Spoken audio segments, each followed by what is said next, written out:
The gun you're seeing today is available on the DAI Leisure website. Thank you for watching. Okay, ladies and gents, it's test and review day. We've got the Edgar Brothers XV2 in at the moment. Before we even start this, there will be a little bit of leeway given to this gun today, no matter how it does, due to the fact is it's absolutely blowing a gale outside. So much so I've just had to go and get my wheelie bin from out the middle of the road in another postcode. We live sort of like, we've got a side street up the side of our house where we put our bins out to be collected.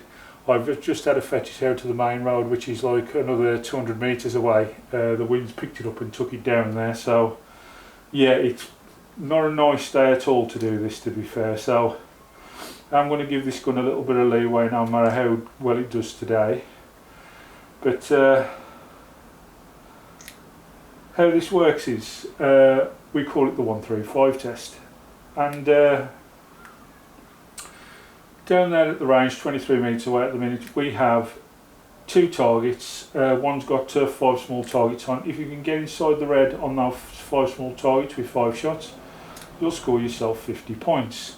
In the second target, standard target card, if you can hit 5 shots in the number 10, again you'll get yourself 50 points, so that's 100 out of the 2 cards. Then our third card, which we call the rings because it is just a bunch of rings really, the top row are worth 5 each and there's 4 of those, so that'll give you 120.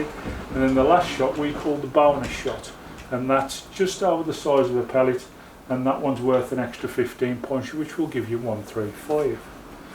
Now after we've done that, we put the gun through the chronograph and test how it does for power, and then I'll give you a review on the gun and tell you exactly what I think of the gun and everything else.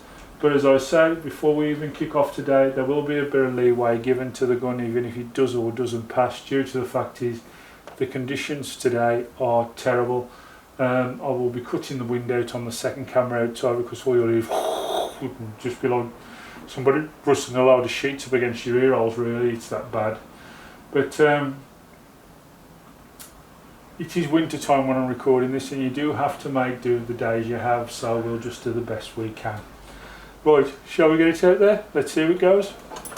Okay, let's go. Our first 2 cards. Shot 1.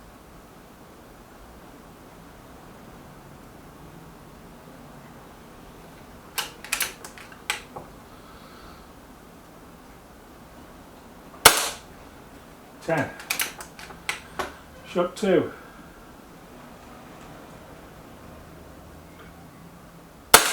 10. Shot 3.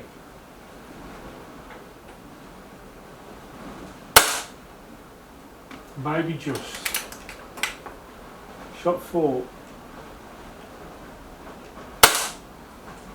Again, just a maybe.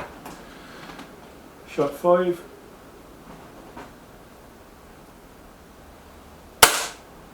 Yes, I think. Right, we move over to the second card.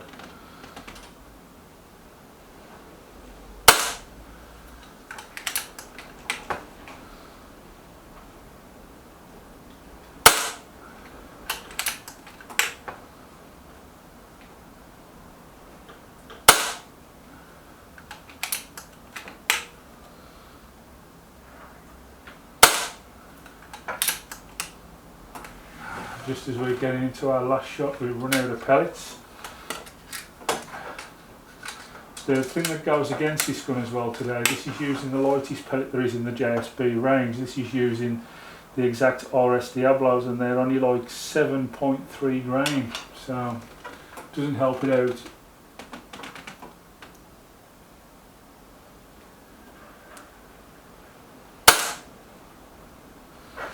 Right then, let's go and have a count up. As I say,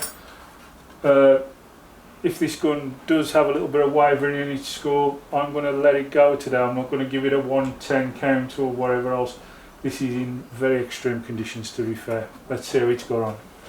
Well, 99 scored so far, that's not bad, especially when you count in that the only one that fled off was the one that was first loaded off the new magazine.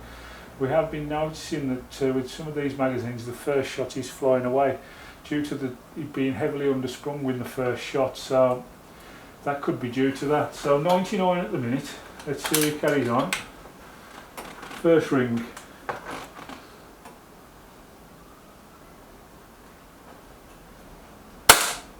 Perfect. Ring 2. Perfect.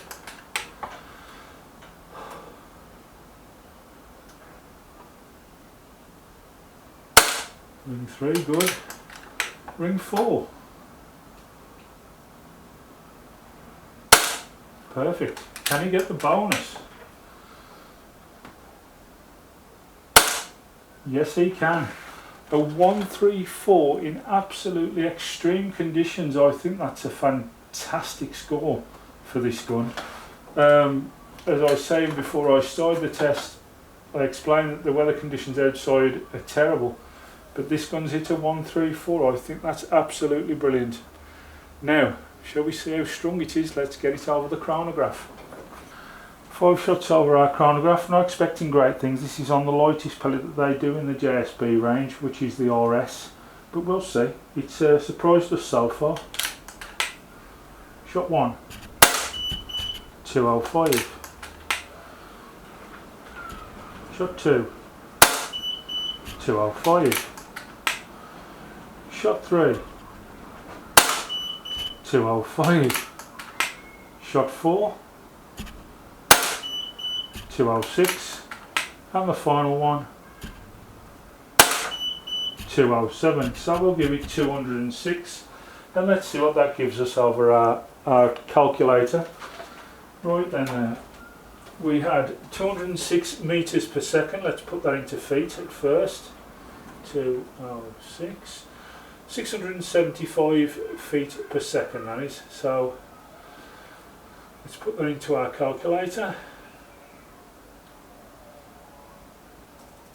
675 feet per second, and our grain is 7.33. 7.33. Calculate that. Well, that's not give us a very big power output at all, but it's given us 7.42 feet-pounds and 10.05 joules. Now, whether that be due to the lightness of pellet, I don't know, but whatever it's doing, it doesn't affect the gun's accuracy at all. Now, this is brand new, so it will be fairly tight, but I would be expecting a lot more than that as a rule. Now as soon as I seen the scores coming out the gun, I thought that's not going to be very strong. I don't know whether it's due to the lightness of pellet, but what I will do while I've got you here is I will put just a few of the heavier Hades pellets through it, so that adjusts the power in any way at all. As I say, it is shooting at the minute with the lightest pellet out there. These are 10 grain, these Hades, so let's hopefully these give us a little bit more power. I'll just put 5 in just to try it over the chronograph, just to see whether it changes anything. I have tried also, I was told with this gun that they're quite powerful. Their band is between 180 bar to 80 bar, so that's where I did get the gun set for this. And still, it's not made much of a difference. So I'm quite shocked at that. But anyway, let's bring the chronograph back in, and we'll go 5 shots with the Hades. Here goes. 1, 184, 2, 156, 3, 182, 4,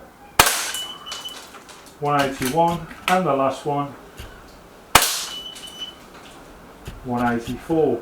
So really and truthfully, no is the answer. Putting an heavier pellet doesn't pick it up on power at all, but it was worth a try.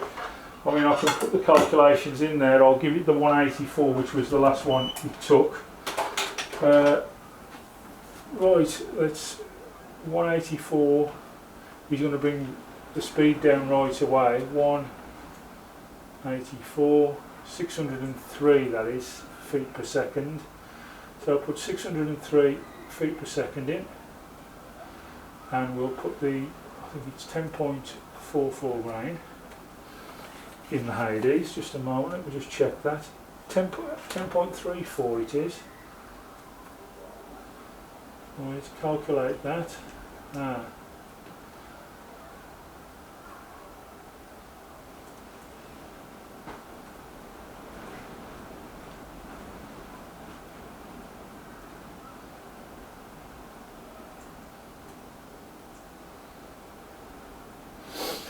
Well, that has slightly lifted the power. It's give it 8.35 feet pound, and it's give it 11.32 joules. Still not outstanding, but as I say, the maximum this gun's probably had through it at the minute is about 50-60 pellets, so it will free up. But yeah, power wise it's not there, but amazingly still accurate. Usually when a gun's not swirling down the barrel as quick as it should do, the accuracy is awful, and at the moment this is not bad at all. So we'll move on now to our review. Well, a 134 scored on a very windy day out on our range with the lightest pellet in the range. So accuracy wise there's no problems at all with this Edgar Brothers gun. It's fantastic. I'll be quite honest with you, I think the one that did skip to the side was the first one off the second magazine, and I've been noticing just lately that first one does have a habit of flying away because it's under a lot of spring tension. So when you hit the probe, it probably does damage the skirt to push it through, is what I'm surmising happens.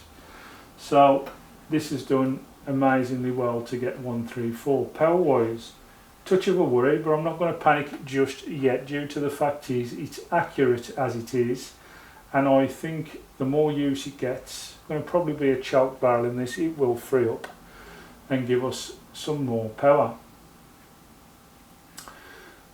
Well, what can we say about the gun? Well, it's got a shrouded barrel.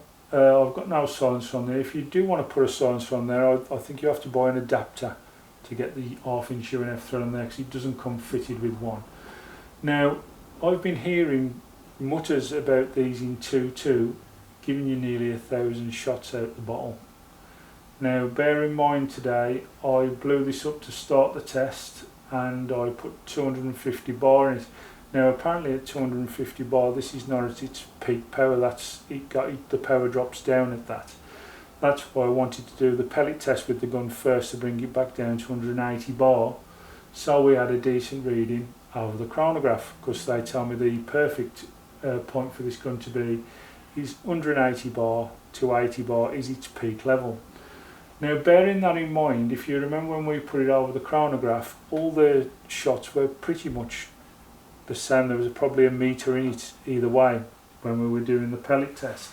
So even though this is not a regulated gun, it is more or less punching out the same power every time. So that's quite good for a non-regulated gun.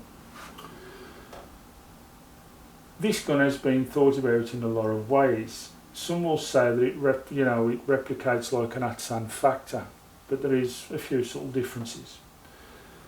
You've got obviously the fully adjustable cheek piece, the fully adjustable butt end which can pull out, pull in, also the back plate here, up or down, so there's loads of adjustment there. The cocking arm on this is absolutely lovely. It's really smooth. I was really surprised at it, because it's not a massively expensive gun. You'll still get one of these for under £500. Take a look, there's a few offers around this winter time. You may even get one a bit cheaper. The manometer on this is on the side of the gun and sticks out at an angle which is easy for you to see, so that's been thought about. It's not down there at the end of the gun at the dangerous end, and not cheaply just put there just to save on production costs. It is on the side and it sticks up at an angle, as I say, makes it really easy for you to see. It's well coloured as well, which is great. The rail on this is Picatinny, so you will need some Picatinny mounts. I don't think it's a dual rail, no it's not, so it's just straight Picatinny mount for your scope. Safety on this is through the trigger. You'll see there the little button just inside that's silver there. Pressed into the right to lock it, obviously out to the left is to fire. Whether that's recorded or, shall we say, initiated to me, quote of this can do 2 tins of pellet per tank, I wouldn't know yet, because obviously that was in a 2.2, which seems to save a little bit more air than the 177. But this is the 177. I'm just trying to count up how many shots I've took with this today, and what we have in. As a matter of fact, I thought this would be at the 180 to 80 cc left in the bottle mark for its power test, which they tell me its peak level for this gun. It's still above the 200 bar, I've just noticed, so that's probably why we had such a low peak of power. They tell me from the 200 to 250 bar it does drop down its power load, and that's probably why we've not had a great power reading from it. So I'd say that's still on about 210 bar, so it's used 40 bar to take, let me work it out. I took 25 shots to start with in the pellet test, then 2 10s, that's 45, then I took another 10 shots just to level it in ready for its test and review, so that's 55 shots. It's just had to take another 25 30 shots, so yeah, it's done about 70-80 shots today, so 70-80 shots, yeah, and we've used 40 bar. This still will be pumping out at peak power at 80 bar, so I would imagine even in 177 you've got a good chance of over 500 shots in this gun by the looks. I have to test that over time to see what it gives us, but I think you'll agree that's an amazing amount of shots for a gun with one single tank, so that's really good. Would I recommend one of these? I actually would, and I'll tell you for why. They're not the most expensive gun in the world. They seem to have spent a bit of time putting this gun together. It's not just knocked together, you can tell there's been a bit of thought gone into it. Accuracy wise, I think this would have done the 135 today, to be honest with you, if it wasn't for the wind and how it is outside. So yeah, 135 all day long. It comes hard case. The only problem I'll say with the hard case is it's just slim enough to get the gun in, so if you put a scope on it, it won't go back in the box, so you will need a bag or some kind of carry system if you stick a scope on it, because the hard case that comes with it, once the scope's on, the gun won't go back in. So it's nice of them to give you a hard case, but it'd be nice of them also to make it big enough to fit your scope, because once you put a scope on, it's rendered useless. That's one little niddle. But yeah, I'd recommend the gun for its accuracy, its smoothness of use, and I do like the way it's been put together. You can tell, like, you know, it's not sort of like just out the parts bin and knocked together. They have thought about this. So fair play to Edgar Brothers for putting this gun together, and I think this could be a little bit of a dark horse in our battle league, because this has shot today with obviously wind conditions that are awful outside. I've got to be honest with you, they were terrible. I did warn you before this test started, but it still managed to hit a fantastic score. Now that's a fantastic score. Some of the other gunners that couldn't hit that kind of score even on a low windy day with, you know, shall we say, nice sunshine and everything else. This is also the day I'm recording this, supposed to be the darkest day of the year, whatever that means. But it's done fantastically well. The power's a touch of a worry, but it's not reached its peak when I've shot it, so that would give it away. I thought when I looked at it earlier, now you've got to realise I've got my shooting glasses on, I've not got my reading glasses on, and I couldn't read the manometer very well. I thought I got it down to 180 bar, I'm nowhere near there, I'm still on 210, so when this does get to 180 bar, this will be stronger. I think you'll be looking at above 10 foot-pounds when it's all sorted out anyway. But yeah, that would give the reason why it's low. They tell me anything from 250 bar down to 180, it's not at all near its peak. Loads of people have tested these guns, and you can search it all over YouTube. They're the same. If you don't get it between the 180 to 80cc in the bottle, it's not at its peak power level. So we can sort of discount today those power levels because we wasn't in the right area we needed to be. I thought we was, but old cloudy eyes here couldn't see the gauge very well.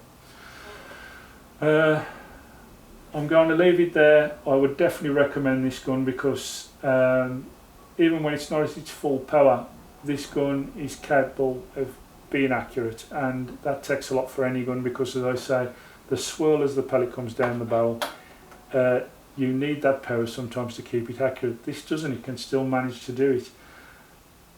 Power, by the way, as I said when we put through the chronograph, they were very close to scores. This is a non-regulated gun. I've seen regulated guns that can't do what this done over the chronograph, so that's another good thing to note. So I'll leave it there. Definitely a recommendation from me. I do like the gun. I like its AR-16 style. This is rubberized, by the way, so there's plenty of grip there. Your other hand would obviously have to go either around the bottle, I would have thought, to balance. You do have the added Picatinny underneath if you want to bipod this. So there's options there if you wanted to do that. The filler gauge on this, as you can see, this thing here sticking out has just got a little rubber cover on it, and this is the adapter to fit it. Don't be confused and think it's a Foster fitting. It's not. It's Edgar Brothers' own fitting, but they do supply the fitting for it inside the box. I've just had to add a Foster quick fitting on the back of it there to make it fill up as it would do straight from your compressor. But there's nothing more I can add. It's well thought of, massive shot count, accurate. I think when it gets to its peak power, the power will be there because it's too accurate to be you know, that bad really. It's, as I say, if you can hit a 134 in terrible conditions, what can it do without the wind? So Edgar Brothers XV2, yeah, recommended by me. Thank you all for watching. Go try one of these out if you get the chance. Bye bye now.